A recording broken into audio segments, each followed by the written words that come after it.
നമസ്കാരം. പുതിയൊരു വീഡിയോയിലേക്ക് സ്വാഗതം. നമ്മളെല്ലാവരും ഫോട്ടോസ്റ്റാറ്റ് മെഷീൻ ഉപയോഗിക്കുന്നവരാണല്ലോ.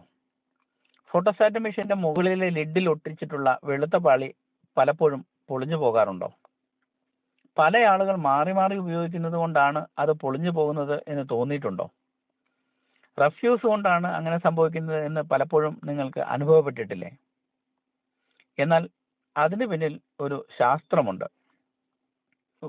വായുപാളി മുഴുവനായി തെന്നി നീങ്ങുന്നത് കൊണ്ടാണ് ഗ്ലാസിൽ ആ വെള്ളപ്പാളി ഒട്ടിപ്പിടിച്ചിരിക്കുന്നത്.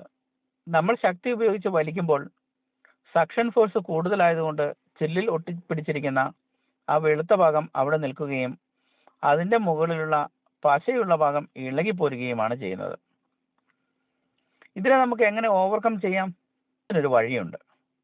ഫോട്ടോസ്റ്റാറ്റ് മെഷീന്റെ മുകളിലെ ലിഡ് നമ്മൾ തുറക്കുമ്പോൾ വളരെ സ്പീഡിൽ നടുഭാഗത്ത് നിന്ന് വലിച്ചു തുറക്കാതെ ലിഡിന്റെ ഏതെങ്കിലും ഒരു കോർണറിൽ നിന്ന് മാത്രം പതിയെ തുറന്നു നോക്കൂ. അപ്പോൾ കോർണറിന്റെ രണ്ടു ഭാഗങ്ങളിൽ നിന്നും എയർ അകത്തേക്ക് കയറി ലിഡ് ലോക്ക് ആയിരിക്കുന്ന അവസ്ഥയിൽ നിന്ന് വളരെ എളുപ്പത്തിൽ അടർന്നു പോരുന്നു. മുകളിലെ പശയിൽ നിന്ന് വിട്ടുപോരുകയുമില്ല. ഇതുപോലെയുള്ള ടിപ്പുകൾ വീണ്ടും ലഭിക്കുന്നതിനായി സബ്സ്ക്രൈബ് ചെയ്യുക, ബെല്ലൈക്കൺ അമർത്തുക. നന്ദി.